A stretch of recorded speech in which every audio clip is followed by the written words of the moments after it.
केरल के सबरीमाला मंदिर में महिलाओं के प्रवेश को लेकर विवाद काफी लंबा रहा है और अब आज से इस विवाद पर सुप्रीम कोर्ट ने सुनवाई करना शुरू कर दिया है। तो देखिए, इस मामले पर सुप्रीम कोर्ट में फिर से इस नई सुनवाई के पहले ही दिन सरकार बोली कि अदालत धार्मिक मामलों में दखल न दे। सुप्रीम कोर्ट में केंद्र सरकार ने कहा कि सबरीमाला मंदिर में महिलाओं की एंट्री से परंपरा ही बदल जाएगी। आखिर केरलम के सबरीमाला मंदिर में महिलाओं को एंट्री देने का आदेश जारी किया जाएगा या नहीं, इस मुद्दे पर सुप्रीम कोर्ट के 9 जजों की संविधान पीठ आज से ही इस मामले की सुनवाई कर रही है। ये 9 ही जजों की बेंच के नाम पे आप देख सकते हैं। इन 9 जजों की बेंच में एक महिला जज भी है जिनका नाम है जस्टिस बीवी नागरत्ना, जो कि खुद एक महिला है। ऐसे में सुप्रीम कोर्ट का ये फैसला काफी महत्वपूर्ण साबित होगा। सबरीमाला मंदिर, जो कि केरलम के पथानामथिट्टा जिले में पश्चिम घाट की पहाड़ियों पर स्थित एक प्रमुख हिंदू तीर्थ स्थल है, जो कि भगवान अयप्पा हरिहर पुत्र को समर्पित है। यह मंदिर अपनी कठिन तीर्थ यात्रा, 41 दिनों के कठोर व्रत और 18 पवित्र सीढ़ियों के लिए प्रसिद्ध माना जाता है। ऐसे में अभी मौजूदा समय में सबरीमाला मंदिर में 10 से 50 साल तक की महिलाओं की एंट्री बैन है और इसके पीछे मुख्य वजह बताई जाती है मासिक धर्म, क्योंकि पीरियड्स के दौरान महिलाओं को अशुद्ध माना जाता है, तो उन्हें धार्मिक अनुष्ठानों में भाग लेने से रोका जाता है। और सबरीमाला मंदिर की पौराणिक मान्यताओं के मुताबिक भगवान अयप्पा एक ब्रह्मचारी हैं और इसी कारण एक निश्चित आयु वर्ग की महिलाओं को इस मंदिर में प्रवेश करने की अनुमति नहीं दी जाती है। यह आयु कहिए कुछ सालों पहले नहीं दी जाती थी, तो इसी मुद्दे पर विवाद है। तो आइए दोस्तों, इस केस को थोड़ा डिटेल में एनालिसिस करते हैं, समझते हैं कि आखिर ये महिलाओं की एंट्री पर रोक की शुरुआत कहां से हुई और सुप्रीम कोर्ट का अब क्या मानस है, किस साइड में फैसला आने की संभावना ज्यादा है। ये भारत के इतिहास से जुड़ा एक महत्वपूर्ण मुद्दा है। ऐसे में सुप्रीम कोर्ट का फैसला काफी महत्वपूर्ण साबित होगा। लेकिन सुप्रीम कोर्ट का फैसला और सुनवाई के पक्ष जानने से पहले आप इस विवाद की हिस्ट्री देखिए जरा। सबसे पहले साल 1990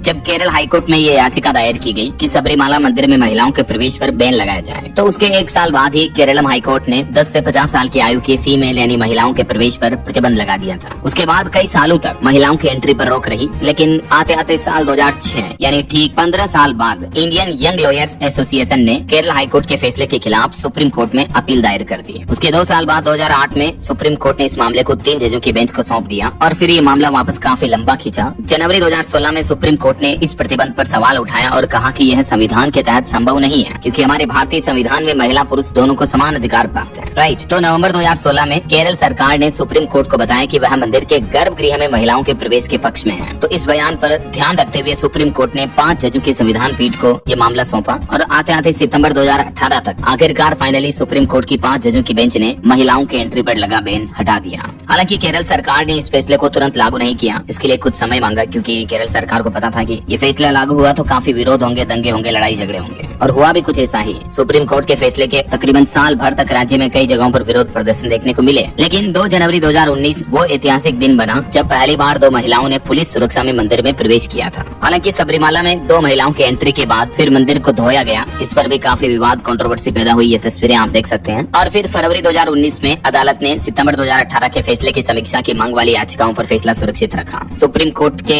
7 जजों की बेंच को ये मामला भेजा गया। अन्य धर्मों में महिलाओं के अधिकारों से जुड़े सवाल भी इसमें जोड़े गए। यानी अब ये मामला सिर्फ सबरीमाला मंदिर से जुड़ा नहीं रह गया, बल्कि अभी जो सुप्रीम कोर्ट इस मामले पर सुनवाई करके फैसला सुनाएगा ना दोस्तों, वो काफी ऐतिहासिक फैसला होगा, क्योंकि सिर्फ एक मंदिर के मसले को लेकर अब सुनवाई नहीं हो रही है, बल्कि इस मामले में अब सभी तरह के धर्मों के धार्मिक स्थलों पर महिलाओं के साथ भेदभाव के मुद्दे पर सुनवाई जारी है। तो इस सुनवाई में सुप्रीम कोर्ट सबरीमाला के अलावा जैसे मस्जिदों में महिलाओं की एंट्री, दाऊदी बोहरा समुदाय में महिलाओं का खतना और दूसरे धर्म में शादी करने वाली पारसी महिलाओं को धार्मिक स्थलों में जाने का अधिकार मिलेगा या नहीं, इस पर भी सुप्रीम कोर्ट बड़ा फैसला सुनाएगा। तो कहने का मतलब ये जो सुप्रीम कोर्ट का अब फैसला आने वाला है, ये देश के इतिहास में महिलाओं के धार्मिक स्थलों से जुड़ी जीवन पर सबसे महत्वपूर्ण फैसला साबित होगा अब तक का। तो अभी इस मामले पर आज 7 अप्रैल 2026 से फिर से सुनवाई हुई है और इस सुनवाई के पहले ही दिन केंद्र सरकार ने ये कहा कि अदालतें धार्मिक मामलों में दखल ना दें, क्योंकि इस मंदिर का इतिहास भगवान अयप्पा से जुड़ा है और भगवान अयप्पा जो कि नैष्ठिक ब्रह्मचारी थे, यानी उन्होंने जीवन भर ब्रह्मचार्य का पालन किया। यही वजह की सबरीमाला में 10 से 50 साल की महिलाओं पर प्रवेश पर रोक लगाया हुआ है। सरकार ने अदालत में कहा कि इसका महिलाओं की शुद्धता या उनकी स्थिति से कोई संबंध नहीं है। यदि महिलाओं को प्रवेश दिया जाता है तो वहाँ की पारंपरिक पूजा पद्धति ही बदल जाएगी और इससे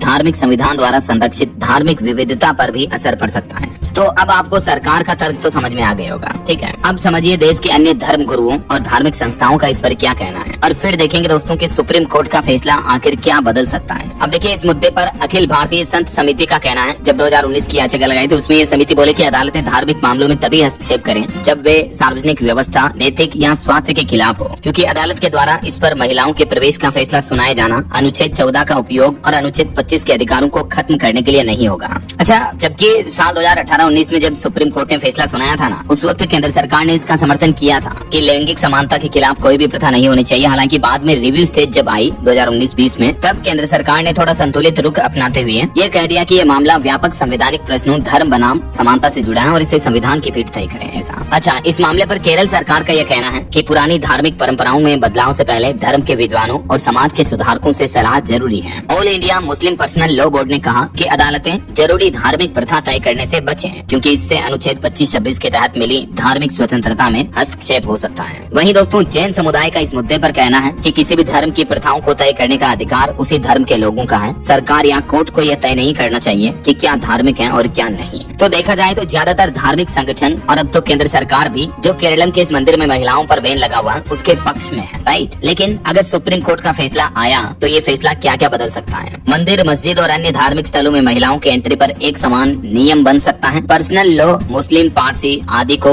मौलिक अधिकारों के दायरे में लाया जा सकता है। आवश्यक धार्मिक प्रथाएं खत्म हो सकती हैं या सीमित हो सकती हैं। भविष्य में धार्मिक मामलों में कोर्ट की दखल की सीमा भी तय हो सकती है। सुप्रीम कोर्ट के इस फैसले से काफी कुछ बदल सकता है, खास करके ऐसे मामलों से जुड़े मुद्दों पर। बाकी दोस्तों केरलम के सबरीमाला मंदिर में हर साल तकरीबन 1.5 करोड़ भक्त श्रद्धालु पहुंचते हैं। हिंदू धर्म में काफी महत्वपूर्ण मंदिर है। तो अब आपकी इस पर क्या राय है, क्या विचार है? आपके पर्सनल थॉट्स भी जरूर कमेंट में शेयर